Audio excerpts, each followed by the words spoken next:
চা তৈরির আগেই তৈরি হয়ে যাবে এই বিস্কুটগুলো। হাতে যদি মাত্র 10 মিনিট সময় থাকে আর ঘরে থাকে 1 কাপ আটা কিংবা ময়দা, তাহলেই তৈরি করতে পারবেন এই মজাদার বেকারি বিস্কুটগুলো। হালকা খিদে পেলে বা সন্ধ্যায় চায়ের আড্ডায় রাখতে পারেন এই বিস্কুট, দারুণভাবে জমিয়ে তুলবে। মুখের মধ্যে দিলেই কিন্তু মোমের মতো গলে যাবে। ঘরে থাকা সামান্য কিছু উপকরণ দিয়ে ঝটপট করে তৈরি করে নিতে পারেন। তাহলে আসুন আজকের রেসিপি শুরু করা যাক। সবার প্রথমে একটা মিক্সিং বোলের মধ্যে নিয়ে নেব 1 কাপ ঘি। ঘিটা গলানো নেই, তার জন্য 1 কাপের থেকে একটু কম নিয়েছি, গলে গেলে কিন্তু পুরো 1 কাপ হতো। তো এটা এখন একটু সাইডে রেখে দিয়ে একটা মিক্সিং জারের মধ্যে দিয়ে দেব ওই কাপেরই 1 কাপ চিনি, সাথে দিয়ে দেব 2টো এলাচ। এবার চিনিটাকে গুঁড়ো করে নেব। এখন গুঁড়ো করা চিনিটাকে ঘিয়ের সাথে মিশিয়ে নিতে হবে। এখানে আমি চিনিটা গুঁড়ো করে দিচ্ছি, তোমরা গোটা চিনিও দিতে পারো, তবে গোটা চিনি দিলে গলতে বেশি সময় লাগে।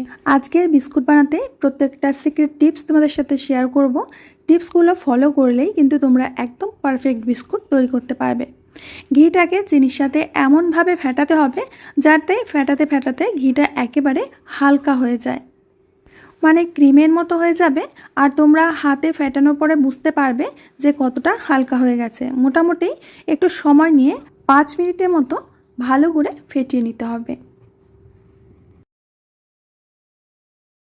তো বন্ধুরা, খুব ভালো করে আমি ফেটিয়ে নিয়েছি, দেখতে পাচ্ছ একেবারে ক্রিমের মতো হয়ে গেছে। এখন যে কাপ মেপে আমি ঘিটা নিয়েছিলাম সেই কাপেরই 2 কাপ ময়দা দিয়ে দিচ্ছি। ময়দার জায়গায় তোমরা আটা দিয়েও বিস্কুটটা তৈরি করতে পারো। হাফ চামচের মতো বেকিং পাউডার দিয়ে দিলাম। বেকিং সোডা কিন্তু দেবে না, বেকিং পাউডার দিতে হবে। খুব ভালো করে ময়দাটাকে চেলে নিচ্ছি। এবার দিয়ে দেবো 1 চামচ ডেজিকেটেড কোকোনাট, এটা না থাকলে স্কিপ করে যেও। আর দিয়ে দেবো 2 চামচ পাউডার মিল্ক, এটা দিলে বিস্কুটের টেস্টটা আরও বেশি ভালো আসে। এবার সমস্ত কিছু খুব ভালো করে মিশিয়ে নেব। প্রথমে আমি চামচ দিয়ে মিশিয়ে নিচ্ছি। বন্ধুরা, আমি তোমাদের রিকোয়েস্ট করছি আজকের এই বিস্কুটের রেসিপিটা তোমরা একবার হলেও বাড়িতে ট্রাই করো, দেখবে যে তোমাদের ভীষণ ভালো লাগবে। একবার বানিয়ে খেলে বাজার থেকে আর বিস্কুট কিনতে ইচ্ছাই করবে না। এখন হালকা হাতে চেপে চেপে আমরা একটা ডো বানিয়ে নেব। এখানে যদি দেখো যে ডোটা বাঁধছে না, মানে এরকম একত্রিত হচ্ছে না, তখন 1 চামচ ঘি দিয়ে দিতে পারো, তবে জল বা দুধ কিছু দিতে যাবে না। দেখো ডোটা আমাদের ঠিক এরকম হয়েছে। এখন একটা কড়াইকে আমি প্রিহিট হতে দিচ্ছি মোটামুটি 5 মিনিটের মতো। যে থালায় আমি বিস্কুটটা তৈরি করব সেই থালার মধ্যে আমি একটুখানি তেল দিয়ে দিচ্ছি। তেলটাকে খুব ভালো করে হাত দিয়ে থালার মধ্যে এইভাবে মেখে দেব। হাতের কাছে বাটার পেপার থাকলে সেটাও দিতে পারো। এখন এখান থেকে অল্প অল্প করে ডো নিয়ে নেব। আমি একটা চামচের সাহায্যে ডোটা মেপে নিচ্ছি, যাতে প্রত্যেকটা বিস্কুট সমান মাপের হয়, না হলে কোনোটা বড় কোনোটা ছোট হয়ে যাবে। হাতের মধ্যে নিয়ে এইভাবে চেপে চেপে প্রথমে গোল করে নেব। তোমরা এই বিস্কুটগুলো তোমাদের পছন্দ মতো বানাতে পারো, আমি একটু লম্বা করে বানিয়ে নিচ্ছি। এইভাবে চেপে চেপে আমি একটা বিস্কুটের শেপ দিয়ে নিচ্ছি। একটা বিস্কুট আমাদের রেডি হয়ে গেছে। এখন থালার মধ্যে রেখে দেব। একটু গ্যাপ দিয়ে দিয়ে বিস্কুটগুলো রাখতে হবে, কারণ যখন বিস্কুটগুলো বেক হবে তারপরে ফুলে অনেকটা বেড়ে যাবে।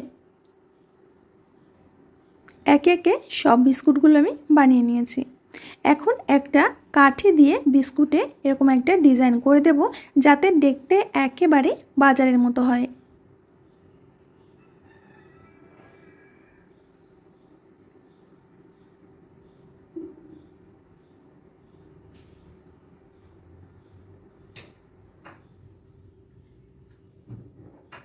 তো বন্ধুরা, দেখতে পাচ্ছ সব বিস্কুটগুলো আমি ফুটো ফুটো করে নিয়েছি। এদিকে আমাদের কড়াইটাও প্রিহিট হয়ে গেছে। এখন এই কড়ার মধ্যে বিস্কুটের থালাটা বসিয়ে দেব। এখন লো টু মিডিয়াম আঁচে বিস্কুটগুলোকে বেক করে নেব 20 মিনিট। 20 মিনিট পরে আমি ঢাকনাটা খুলে নিচ্ছি।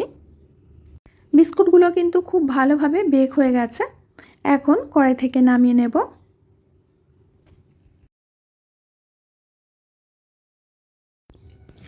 গরম অবস্থায় কিন্তু বিস্কুটগুলো তোলা যাবে না, খুবই নরম থাকে, তখন তুললে বিস্কুটগুলো ভেঙে যাবে।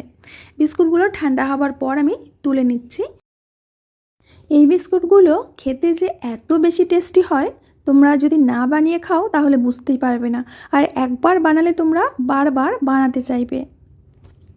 তো বন্ধুরা, দেখতেই পেলে সামান্য সামান্য কিছু উপকরণ দিয়ে কত সহজে বাড়িতেই খাস্তা বিস্কুট তৈরি করা যায়। একটা বিস্কুট আমি তোমাদের ভেঙে দেখাচ্ছি যে এটা কতটা খাস্তা মুচমুচে হয়েছে, আর মুখের মধ্যে দিলেই কিন্তু একেবারে মোমের মতো গলে যাবে। সন্ধ্যায় চায়ের সাথে খেতে কিন্তু দারুণ লাগবে, বা কখনো যদি হালকা ফুলকা খিদে পায় তো তখনও তোমরা এই বিস্কুটটা খেতে পারবে। আর এই বিস্কুটগুলো একবার বানিয়ে 2 থেকে 3 মাস পর্যন্ত সংরক্ষণ করতে পারবে, নষ্ট হবে না বা নরম হয়ে যাবে না, একেবারে বাজারের বিস্কুটের মতোই মুচমুচে থাকবে। তো আমার প্রিয় বন্ধুরা, আমি আজ এখানে বিদায় নিচ্ছি, আবার আসবো নতুন একটা রেসিপি নিয়ে। ততক্ষণের জন্য সবাই ভালো থেকো, সুস্থ থেকো, সকলকে সুস্থ রেখো।